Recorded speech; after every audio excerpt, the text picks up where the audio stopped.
너무 반갑습니다. 이렇게 많은 분들께서 저희 세션을 찾아주셔서 정말 감사합니다. 저는 AWS의 유통 소비재 팀에서 어카운트 매니저로 근무하고 있는 이기성입니다. 이번 시간에는 데이터 민주화에 대해 말씀드리며 GS 리테일 사례를 통해 여러분들께서 데이터 활용과 AI 전략을 세우는데 AWS와 어떻게 함께할 수 있는지 소개해드리려 합니다. 오늘 살펴볼 아젠다는 크게 두 가지입니다. 먼저 저는 데이터 민주화에 대해 소개드리고 AWS의 새로운 서비스 차세대 아마존 세이지 메이커에 대해 말씀드리겠습니다. 그리고 이어서 GS 리테일에서 저희와 함께 AWS 기반의 데이터 민주화 플랫폼을 구축하게 된 배경과 여정, 그리고 성과와 향후 계획에 대해 공유드릴 예정입니다. 저희 발표 후에는 데이터 민주화가 더 이상 구름 같은 개념이 아니라 이제 현실화할 수 있는 목표이자 방향성이라는 것을 확신하실 수 있기를 기대합니다. 그럼 데이터 민주화와 차세대 아마존 세이지 메이커에 대해 알아보겠습니다. 먼저 흥미로운 조사 결과를 하나 살펴보고 가겠습니다. AI 시대가 본격화되면서 조직의 데이터와 AI 환경을 조사한 하버드 비즈니스 리뷰의 내용 중 하나입니다. 646명의 데이터와 AI 책임자를 대상으로 조사했으며 무려 응답자의 89%가 2025년 조직에서 데이터와 AI 이니셔티브를 적극적으로 추진하고 있다고 합니다. 상당히 큰 숫자입니다. 하지만 아이러니하게도 응답자의 절반 이상은 AI를 제대로 활용하기에는 현재의 데이터 활용 기반이 매우 준비되어 있지 못하다라고 답을 했다고 합니다. 생성형 AI와 같은 최신 기술과 솔루션들은 넘쳐나지만 이를 제대로 활용하기 위한 데이터 구조와 관리 체계와 같은 기반은 여전히 부족하다는 것이죠. AI와 같은 트렌디한 기술을 빠르게 적용하고 비즈니스에 밸류를 더하고 빠르게 스케일하기 위해서는 무엇보다도 데이터가 중요하다라는 기본은 과거에도 그랬지만 AI와 함께 살고 있는 현재는 더욱 중요해진 것 같습니다. 이렇게 우리는 오래전부터 데이터가 매우 중요하다고 얘기했지만 여전히 현재도 기업들은 데이터를 찾아 활용하기 어렵다고 이야기를 합니다. 왜 이런지 가상의 기업과 그 기업에서 일하고 있는 데이터 분석가의 고민을 예로 들어 한번 살펴보겠습니다. 보시는 큰 기업은 한 건물 안에 여러 팀들이 아마 위치해 있을 겁니다. 영업, 마케팅, 재무, IT, 보안과 같은 팀들은 서로 다른 층 또는 다른 위치에서 각자의 데이터를 보관하고 다루고 있을 겁니다. 어느 날 이 기업에서 일하는 한 데이터 분석가는 과거의 마케팅 캠페인 결과를 분석해서 새로운 캠페인 전략을 세우기 위해 몇 가지 종류의 데이터가 필요했습니다. 분석가는 필요한 데이터에 오너십이 있는 팀들을 찾고 팀들의 가이드라인에 맞춰서 데이터를 정식으로 요청하고 필요하면 IT와 보안의 검토도 거쳤습니다. 보통 나한테 필요한 데이터가 손에 들어오기까지 수일의 시간을 경험치를 고려하여 업무 타임라인을 설정을 하고 평범하게 일을 보던 어느 날 데이터 분석가는 문득 한 가지 고민을 하게 됩니다. 나는 지금 필요할 때는 실시간으로 멀리 있는 동료와 온라인으로 화상 미팅도 하고 업무를 보면서 클라우드와 메신저로 필요한 업무 파일도 실시간으로 공유하고 생성형 AI도 워크로드 개발과 업무에 활용하고 있는데 왜 유독 항상 존재하고 있고 가장 가까이 있는 것 같은 데이터는 이렇게 바로 찾아 활용하기 어려운 걸까 하고 말이죠. 이에 대한 개선 방안을 고민하던 데이터 분석가는 오늘 세션에서처럼 언젠가 한 번쯤은 들어봤었던 데이터 민주화에 대해 다시 한번 살펴보기로 합니다. 데이터 민주화를 한 줄 요약하면 조직의 모든 구성원들이 자유롭게 데이터를 찾아 활용할 수 있는 체계와 문화가 갖춰진 것을 얘기합니다. 굉장히 많은 기업들이 데이터와 AI 전문가를 늘렸지만 데이터 기반의 의사결정이나 비즈니스 혁신 사례는 이에 비례하지 않는 경우가 많다고 합니다. 데이터는 넘쳐나지만 이를 적시에 제대로 활용하기 어려운 기업은 여전히 존재하는 것 같습니다. 기업이 이에 대한 허들을 넘어 데이터 민주화를 실현하기 위해서는 몇 가지 기술적인 요소와 개념이 반드시 필요합니다. 첫 번째로는 레이크하우스입니다. 레이크하우스는 데이터 레이크와 데이터 웨어하우스의 합성어입니다. 마치 레이크하우스는 데이터 백화점과 같습니다. 조직에 존재하는 모든 데이터가 이 레이크하우스로 모여서 저장되고 통합 관리되고 활용될 수 있는 체계가 반드시 갖춰져 있어야 합니다. 두 번째는 데이터 메쉬입니다. 데이터 메쉬는 마치 프랜차이즈 기업이 동일한 품질 기준과 서비스 표준을 가지고 매장 영업을 진행하는 것과 같습니다. 영업, 마케팅, 재무, IT 등 분산된 도메인 데이터가 체계적으로 관리되면서 필요할 때는 올바른 권한으로 필요한 사람에게 쉽게 전달될 수 있어야 합니다. 세 번째는 데이터 패브릭입니다. 데이터 패브릭은 도시를 연결하는 정교한 지하철 네트워크처럼 모든 데이터를 안정적이고 효율적으로 연결하며 데이터가 어디에 있든 필요한 사람에게 쉽게 전달되고 또 찾아갈 수 있도록 체계가 갖춰져 있어야 합니다. 여기에 최근에는 생성형 AI까지 더해지며 이제 복잡한 코드 없이도 자연어로 질의하며 내가 필요한 데이터를 찾고 더욱더 활용하기 쉽게 되었습니다. 앞서 말씀드린 네 가지 요소들이 기업에 도입되어 서로 시너지를 내면서 선순환을 한다면 데이터 민주화는 실현되고 우리가 입버릇처럼 얘기하던 실시간 개인화 마케팅이나 아니면은 실시간 물류 재고의 수요 예측, 재고 예측, 그리고 새로운 서비스 출시도 무척이나 빨라지게 됩니다. 물론 경영진 또한 기업의 모든 상황을 한눈에 조망하면서 데이터 기반의 의사결정을 더 빠르게 할 수도 있을 것 같습니다. 데이터 민주화에 대해 알아본 데이터 분석가는 돌아와서 동료들과 조금 더 얘기를 나눠보기로 합니다. 서로 다른 역할을 하고 있었지만 이들은 모두 데이터 활용에 조금은 고민을 가지고 있던 동료들이었습니다. 데이터 사이언티스트 동안 적시에 데이터가 준비되지 못해서 새로운 AI 모델을 개발하고 테스트하는 데 어려움을 겪고 있었고 데이터 엔지니어는 여러 부서와 팀들로부터 반복되는 데이터 준비 요청과 파이프라인 구성 요청에 매우 지쳐가고 있었습니다. 애플리케이션 개발자 동안 항상 데이터 정합성 이슈에 발목이 잡혀서 새로운 프로젝트나 서비스 출시가 지연되고 있었고요. 각자 모여서 서로의 고민과 경험을 이야기하던 이들은 데이터를 지금보다 쉽게 다루고 활용하며 업무 효율성을 높일 수 있는 개선 방안을 한번 찾아보기로 합니다. 이들은 먼저 현재의 데이터 활용 체계부터 먼저 살펴보았습니다. 사실 이곳은 AWS의 다양한 서비스를 이용한 데이터 활용 체계를 이미 수년 전부터 준비하며 계속 발전시켜 오고 있었습니다.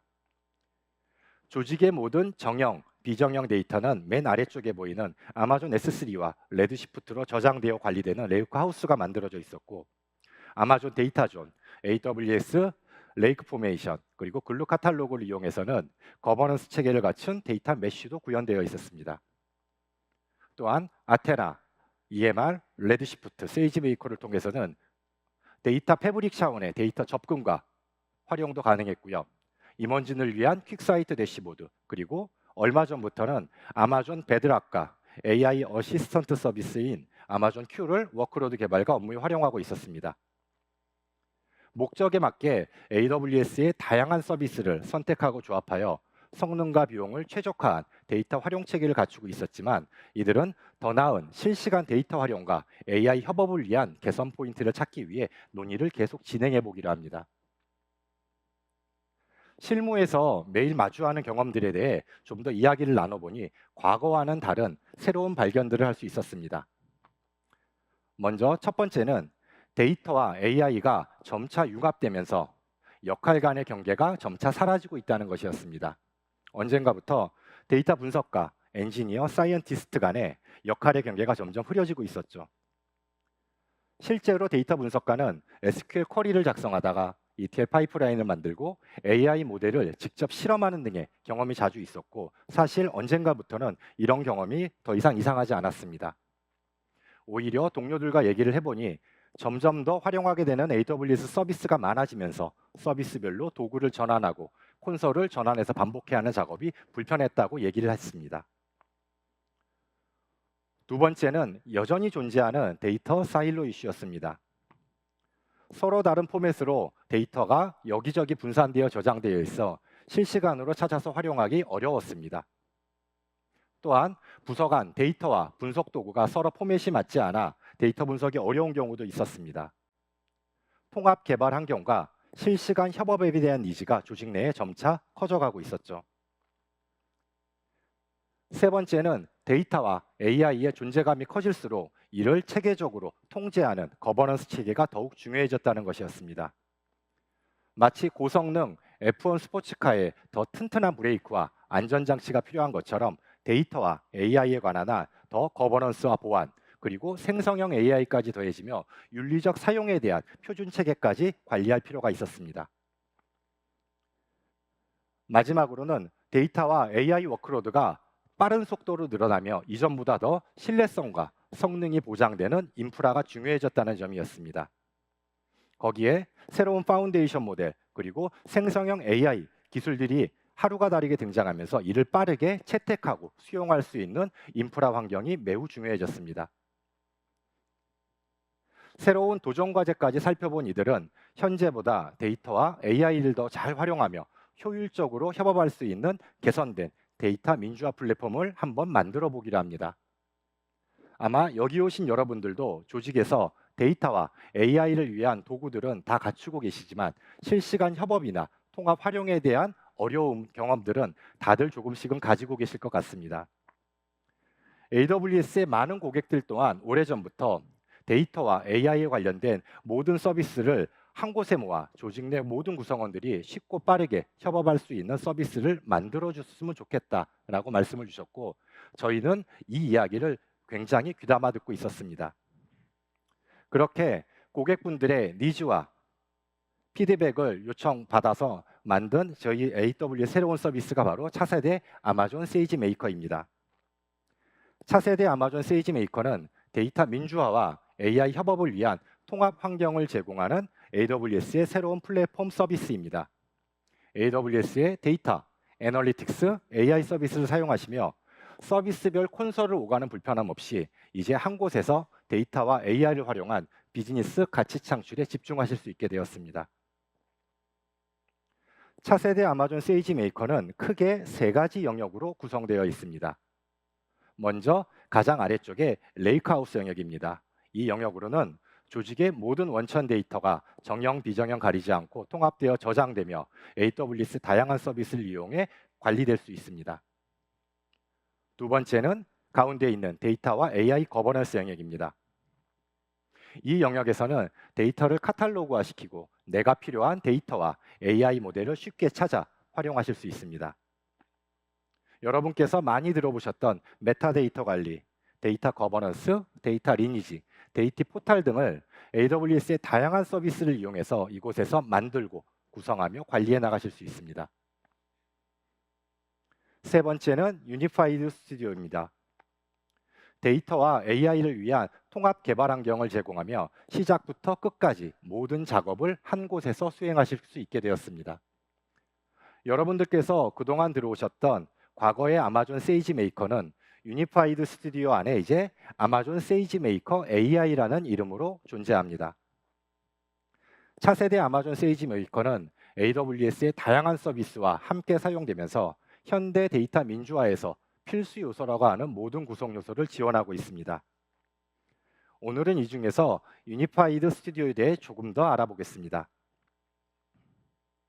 작년 12월 라스베가스 리인벤트에서 처음 소개된 유니파이드 스튜디오는 올해 3월 한국에서도 정식 서비스되며 가장 빠르게 발전하고 있는 AWS 서비스 중 하나입니다. 통합된 단일 환경에서 AWS 다양한 데이터 분석, AI 서비스에 접근할 수 있는 에디터와 IDE를 갖추고 있으며 같은 환경에서 데이터와 준비 및 통합, 그리고 SQL 쿼리 실행, AI 모델에 대한 실험, 생성형 애플리케이션 개발까지 한 곳에서 처리할 수 있게 되어 기업의 데이터와 AI에 대한 일관된 뷰와 거버넌스 체계를 제공합니다. 특히 세이지메이커 AI로는 하루가 다르게 나오고 있는 새로운 파운데이션 모델들이 계속 추가되고 있으며 아마존 베드락으로는 에이전트 AI, MCP 등과 같이 생성형 애플리케이션 개발에 필요한 새로운 기능들이 계속 업데이트되고 있습니다. 올해에는 MSK와 키네시스와 같은 스트리밍 서비스, 아마존 퀵사이트, 그리고 오픈서치까지 이 유니파이드 스튜디오의 통합 개발 환경 안으로 들어올 예정입니다. 보시는 화면은 유니파이드 스튜디오의 통합 단일 개발 환경입니다. 여기서는 EMR, 레드시프트, 세이지메이커 AI, 베드락 등 AWS의 다양한 분석 및 AI 서비스를 하나의 창에서 도구의 전환 없이 사용하실 수 있습니다. 특히 SQL 쿼리를 자주 작성하시는 분들은 통합된 쿼리 편집기를 통해 여러 데이터 소스에 한 번에 접근할 수 있어 더 이상 쿼리 편집기의 전환이 필요 없습니다. 특히 AI 어시스턴트 서비스인 아마존 큐가 기본적으로 제공되고 있어 아마존 큐와 함께 협업하며 개발 생산성과 운영 편의성을 함께 높여가실 수 있습니다. 협업 차원에서도 프로젝트 팀원들을 올바른 권한을 주고 한 공간으로 초대하고 작업 결과와 분석된 결과를 실시간으로 공유하며 작업 이력을 체계적으로 관리해 나가실 수 있습니다.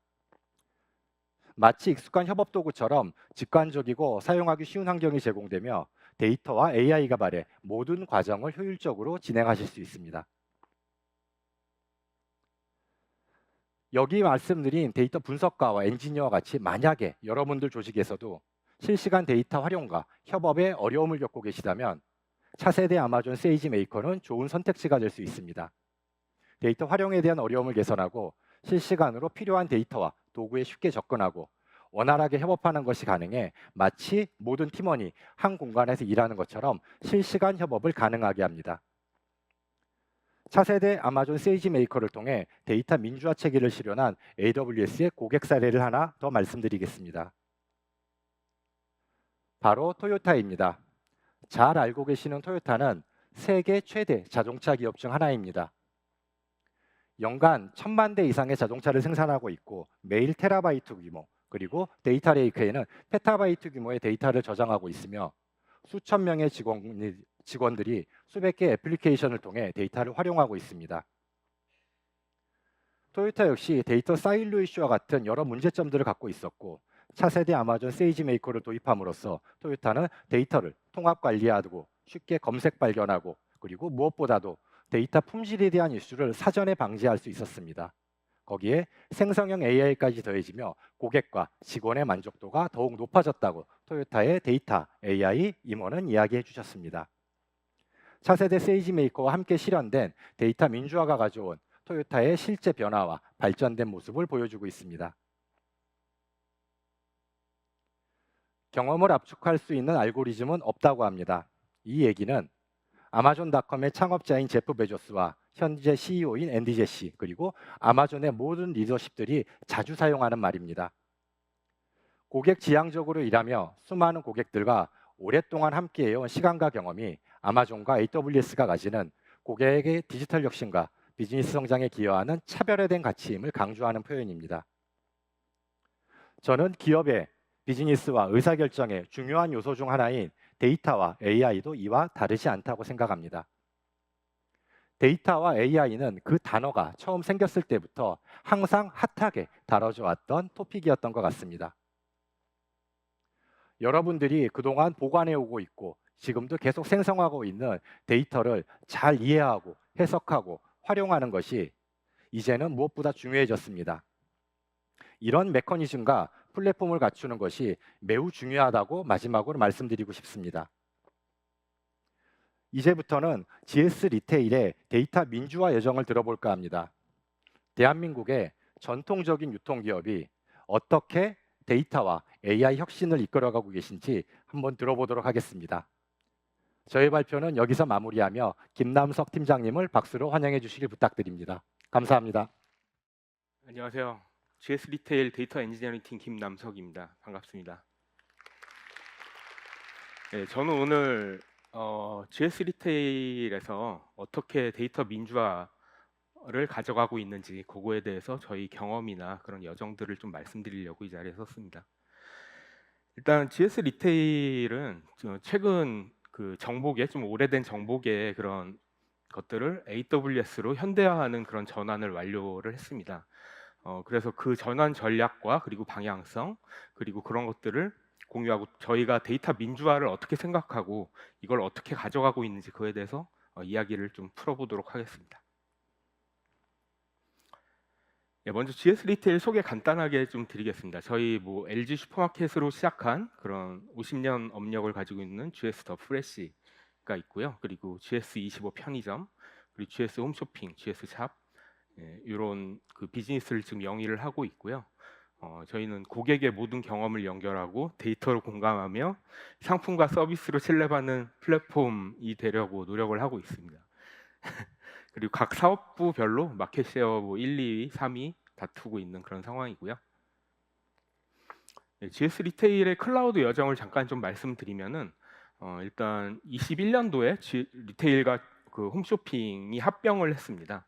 합병한 이후에 뭐 데이터 정보계는 합쳐지 통합되지 않았고요. 그래서 분석을 위해서 뭐 전사 통합 데이터 레이크 이런 것들 만들어서 분석을 좀 하고 있었고, 또 좀 신기술 같은 게 많이 필요한 검색 추천 쪽으로 좀 저희가 AWS를 많이 활용을 했고요. 그리고 또 23년도 근처에 가서는 프론트 쪽에 좀 확장성이나 유연성이 필요한 그런 부분들에 AWS를 사용을 하게 되면서 이제 좀 전사적으로 그 전사 시스템을 다 클라우드 전환을 하자, 그런 생각을 하게 되고, 그 또 23년도에 GS 샵은 전체 시스템을 다 이제 클라우드 대전환을 하게 되는 그런 상황이 되었습니다. 그리고 24년도 돼서는 과거에 그 지금 정보계는 계속 그 온프렘에서 좀 돌고 있었거든요. 또 하둡 시스템을 계속 사용을 하고 있었고, 이런 것들을 이제 데이터 레이크로 옮겼는데, 이걸 또 이제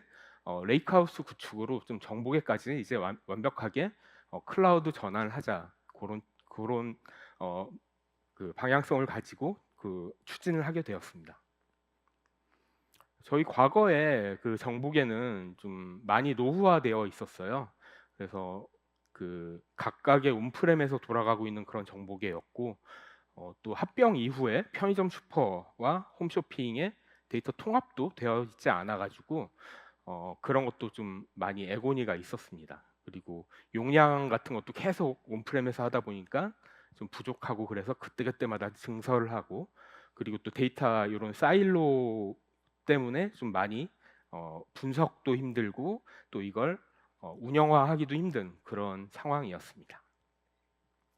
그래서 예전의 아키텍처를 보시면은 일단 ELT가 아닌 ETL 구조로, 좀 예를 들어서 뭐 그 ETL을 할 때 같은 데이터를 계속 연속해서 막 중복해서 끌어당기거나 그런 작업들이 좀 많았고, 비효율적인. 그리고 또 원천 DB 부하도 계속 일어나게 되고, 그래서 상당히 좀 어려운 상황이었고요.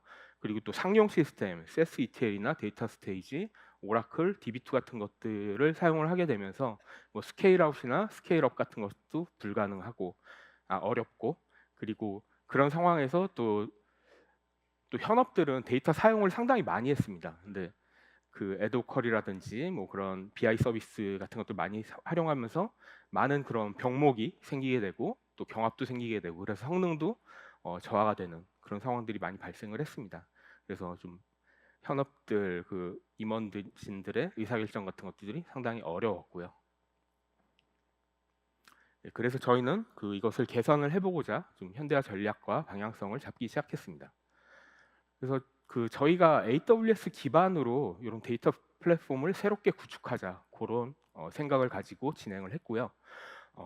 일단 기간계나 운영계부터 저희는 계속 전사 시스템을 클라우드로 전환하려고 했어서 저희는 자연스럽게 AWS 기반으로 데이터 플랫폼을 잡아나가기로 결정을 한 거고요.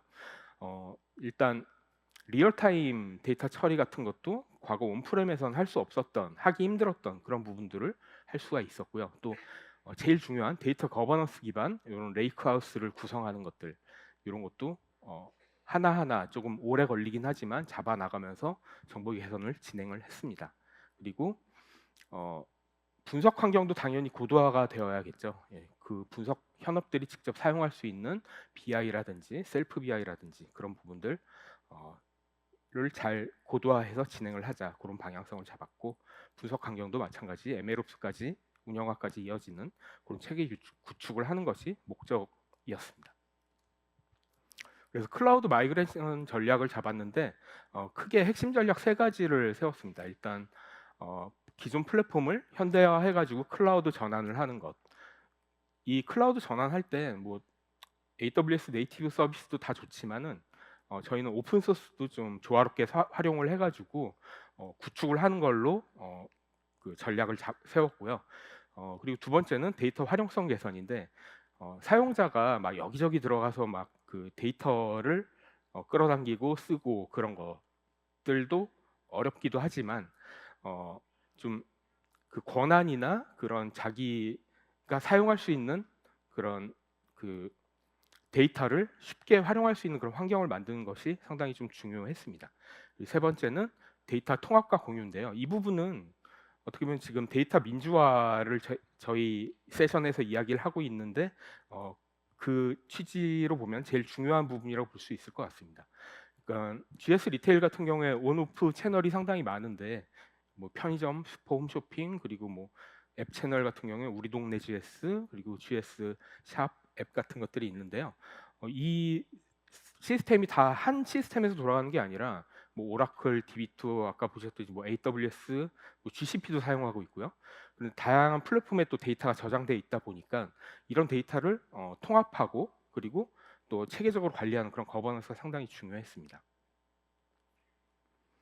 네, 그래서 저희는 레이크하우스 구축 프로젝트를 추진을 했습니다. 이게 24년도부터 시작해가지고 올해 완료가 됐는데 AWS와 GS 네오텍에서 많이 도움을 주셨고 그래서 앞에 방향성과 이런 전략을 기반으로 해서 이 프로젝트를 진행을 했고요. 홈쇼핑부터 시작을 해가지고 또 계속 편의점 슈퍼도 진행하는 그런 식으로 진행을 하고 있습니다. 그래서 큰 과제는 세 가지인데 일단 플랫폼 전환, 데이터 배치 개선 이런 것들이 있고 그리고 BI 분석 환경 개선 이게 좀 큰 부분이긴 한데 뭐 보고서라든지 뭐 셀프 BI라든지 이런 것 포함하고 그리고 또 사용자들이 좀 편하게 들어와서 쓸 수 있는 그런 활용 환경도 개선하는 그런 작업이었습니다. 세 번째 데이터 거버넌스 같은 경우에는 뭐 다들 어느 회사에서든 다들 느끼실 거예요. 막 그런 그 용어를 막 같은 그 뜻인데 다르게 사용을 하고 있거나 혹은 데이터가 그 어디 있는지를 모른다거나 데이터가 준비가 되어 있는데 뭔가 좀 뭐 메타가 맞지 않는다든지 디멘전이 맞지 않는다든지 그런 식으로 좀 잘못돼 있거나 그런 부분들이 좀 많을 텐데 이런 것들을 좀 해결하기 위해서 저희는 좀 데이터 거버넌스에 좀 집중을 해가지고 진행을 했습니다. 예, 그래서 프로젝트를 진행을 해서 저희의 그런 현대화를 진행한 클라우드 아키텍처를 소개해 드릴 텐데 일단 전체 아키텍처는 그 데이터 플랫폼의 그런 파이프라인을 단계별로 좀 저희가 나눴고요.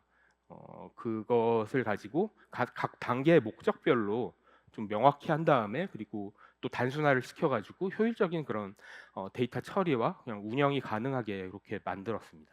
일단 처음에 데이터 소스는 뭐 홈쇼핑 데이터, 편의점 슈퍼 데이터 있고 그리고 고객 행동 로그 데이터들 이런 데이터 소스들이 있고 그리고 이 데이터 프로세싱 그 단계에서는 저희가 스마트 레이크라는 그런 플랫폼을 하나 구축을 저희가 자체적으로 한 다음에 앞에 데이터 원천에서 가져오는 그런 정보들이나 메타데이터 혹은 ETL 그런 코드라든지 그리고 이런 것들을 에어플로우나 이런 스파크 쪽으로 보낼 수 있는 그런 정보들을 다 담고 있는 그런 플랫폼이라고 보시면 될 것 같습니다. 그래서 이런 것들을 에어플로우나 그런 EMR 쪽으로 연계를 해서 그 최소의 노력과 그런 최소의 부하를 갖게 하는 그런 데이터 프로세싱을 할 수 있게끔 저희가 구축을 했습니다.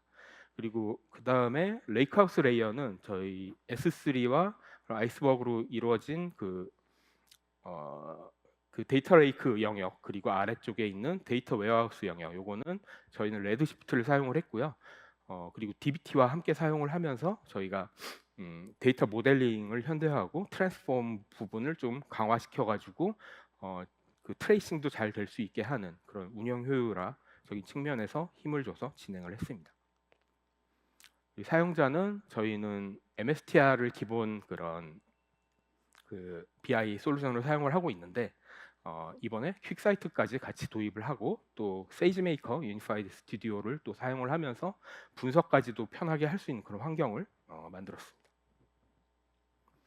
네, 그리고 하나하나 좀 그 컴포넌트별로 좀 보여드리면은 일단 데이터 거버넌스를 이번에 좀 고도화를 시켰는데요. 기존에 그 메타데이터 시스템이나 데이터 흐름, 뭐 품질 관리 시스템 그런 것들은 있었는데 이런 것들을 좀 한 포탈 안에서 잘 볼 수 있게끔 하는 그런 데이터 거버넌스 포탈까지 만들어서 진행을 했고 또 지표 표준화라는 작업을 또 진행을 했습니다. 비즈니스 메타데이터를 표준화시키고 집대성하는 그런 작업이었는데요. 이게 그냥 한 건 아니고 그 데이터 민주화의 그런 시작점이라고 저는 보고 있습니다. 그러니까 사용자 본인이 원하는 그런 데이터 그게 어디 있고 그 정의는 뭐고 산출식은 뭐고 그리고 그거에 관련한 그런 테이블과 보고서는 또 어디에 있고 또 우리 회사에서 누가 그것을 제일 잘 알고 있고 그런 담당자 오너십하고 스튜어드십이죠. 그런 정보들의 획득이 원활해야지 자기가 진짜 데이터를 잘 활용할 수 있는 상황이 되거든요. 그래서 진정한 데이터 민주화를 가져갈 수 있는 환경이 되는 겁니다. 그래서 이런 검색 한 번만으로 그런 정보들을 다 받아낼 수 있고 그리고 또 계속 상호 참조하면서 파고 들어갈 수 있는 그런 환경이 되었습니다. 예, 그리고 레드시프트를 저희는 그 메인 DWDB로 선택을 했는데 일단 결정하기 전에 좀 세 가지 측면을 꼼꼼하게 살펴보았습니다. 첫 번째는 성능인데요. 일단 GS 홈쇼핑에 DW 커버가 가능한가 요거를 검증을 하기 위해서 저희는 레드시프트도 그렇고 빅쿼리나 뭐 스노플레이크 같은 솔루션을 대상으로 실제 GS 홈쇼핑의 그런 데이터를 가지고 POC를 진행을 했습니다. 그래서 뭐 레드시프트 같은 경우에 뭐 서버리스도 같이 활용을 하고 해가지고 처리량을 커버하는데 전혀 부족하지 않았고 두 번째는 기존 시스템과의 그런 연동성인데 뭐 이런 것들은 저희가 좀 어떻게 보면 기관계 운영계가 다 AWS로 진행을 하고 있으니까 좀 어떻게 보면 제일 좀 편하게 연계할 수 있는 그런 부분이었고 또 이 연동성이 또 중요한 이유가 뭐냐면 저희가 추구하고 있는 그런 데이터 메시 방향성에 제일 적합한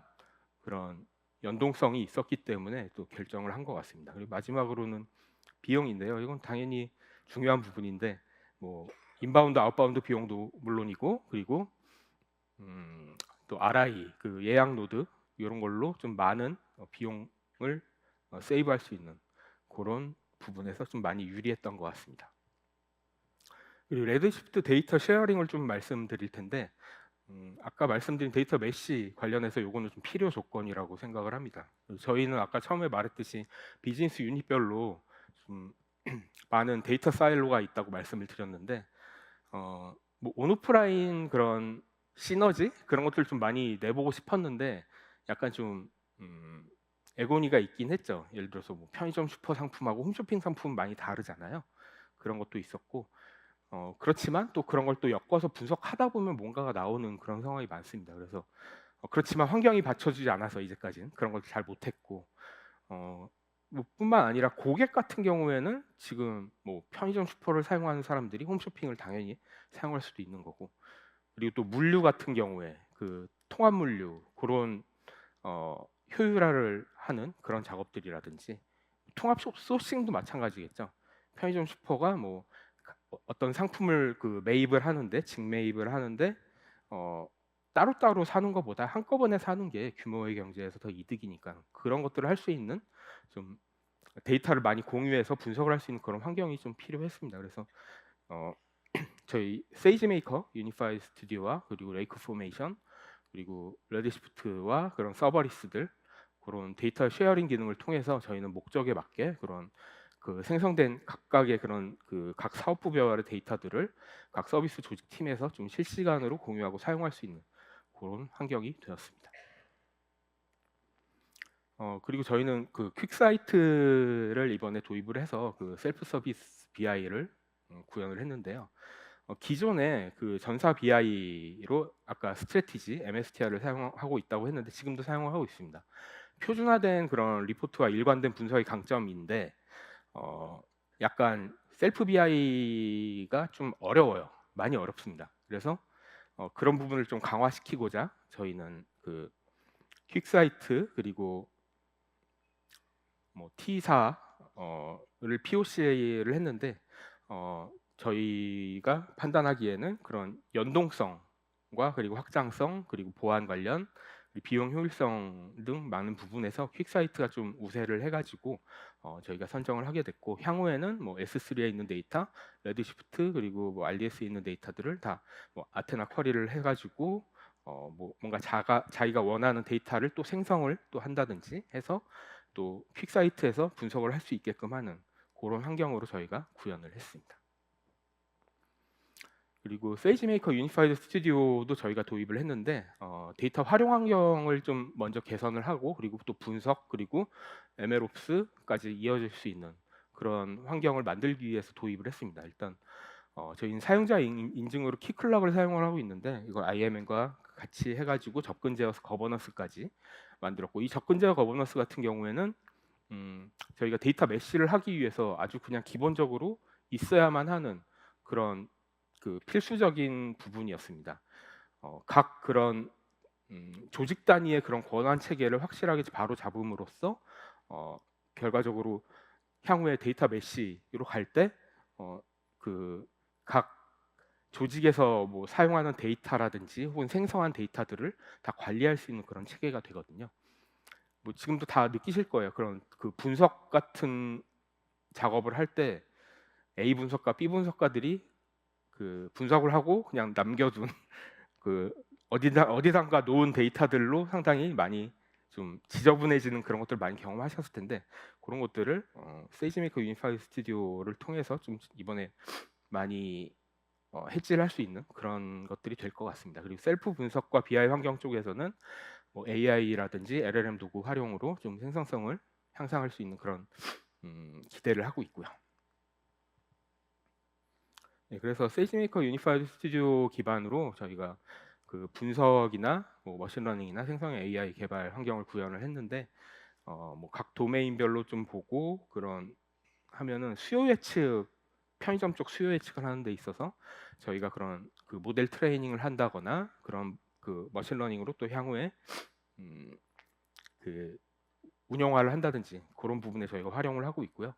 그리고 뭐 상품 그 한 편의점에 얼마나 어떤 상품이 있어야 되는지 그런 것들도 분석을 하고 있는 상황이고요. 또 홈쇼핑 같은 경우에 뭐 그 리뷰 쓸 때 이미지 하나씩 올리잖아요. 그런 것들이 부적합한 건지 그런 거 판단하는 그런 것도 젠 AI 그를 통해서 저희가 환경을 만들었습니다. 그래서 이런 건 좀 전략적인 선택이었던 것 같아요. 그 MLOps 고도화 또 하면서 또 분석도 같이 할 수 있고 AI 생산성 향상도 할 수 있는 그런 선택이었습니다. 예, 그리고 이번 프로젝트를 하면서 AWS 프로서브도 같이 함께 했는데요. 일단 저희가 노후화된 좀 많은 부분들을 AWS로 전환하는 그런 현대화하는 고난이도 프로젝트여서 프로젝트 전 기간 동안 그 좀 주요 영역별로 그 프로서브 도움을 받아서 좀 전문적인 서비스를 받았고 좀 효과적인 프로젝트 수행에 많이 도움이 됐던 것 같습니다. 뭐 보안이라든지 거버넌스, 레드시프트 쪽에 뭐 클러스터 아키텍처라든지 혹은 뭐 최적화라든지 그런 부분에서 많이 도움을 받았습니다. 예, 그래서 저희가 향후에 이제 지금도 가고 있는 그런 방향성인데 데이터 메시를 저희는 좀 제일 중요한 그런 그 하나의 데이터 쪽 방향성이라고 저희는 생각하고 있는데 일단 데이터 민주화의 그런 필요 조건이라고 생각을 합니다. 일단 데이터 메시를 잠깐 설명드리면은 각 도메인과 조직별로 그런 오너십을 가지고 그 분산 아키텍처를 구축하고 활용하는 그런 것이 있고 그리고 두 번째는 데이터의 그런 각 도메인별로 데이터를 관리하고 그렇게 하고 있으니까 높은 이해도를 바탕으로 좀 공유된 데이터를 이렇게 가공을 또 하고 또 생산을 하고 제품화하는 그런 작업까지 가능한 그런 환경이고요. 그리고 또 데이터 사용자가 그 상호 운영을 하기 위해서는 거버넌스가 상당히 중요한데 이런 거버넌스와 표준을 따르는 생태계로 운영이 돼야 됩니다. 그런 것들 거버넌스를 잡아야 되고 그리고 각 도메인 조직이 또 자율적으로 데이터를 분석하고 또 활용하는 그런 환경이 마련되어야 된다. 이런 게 데이터 메시인데요.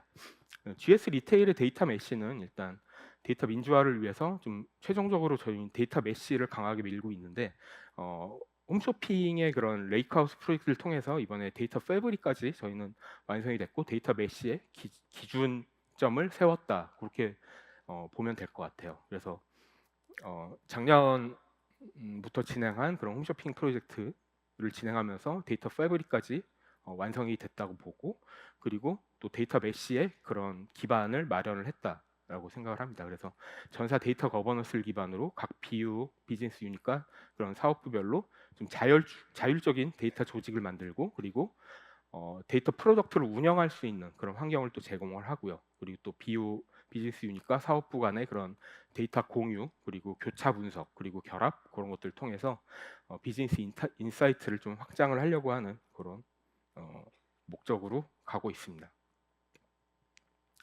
예, 그래서 마지막 페이지인데 일단 좀 읽어볼게요. 내가 아는 언어의 한계가 곧 내 세상의 한계다. 이런 루트 비트겐슈타인이라는 수학자, 철학자가 한 말인데요. 일단 이거는 데이터를 그런 읽는, 해석하는 그런 한계가 그 비즈니스의 한계다라고 데이터 쪽에서는 볼 수가 있겠죠.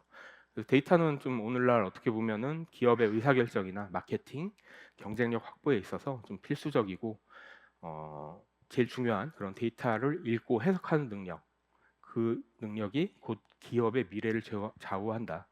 이렇게 저는 보고 있습니다. 그래서 이렇게 경청을 해주셔서 감사드리고요. 저희 발표는 여기까지 하도록 하겠습니다. 감사합니다.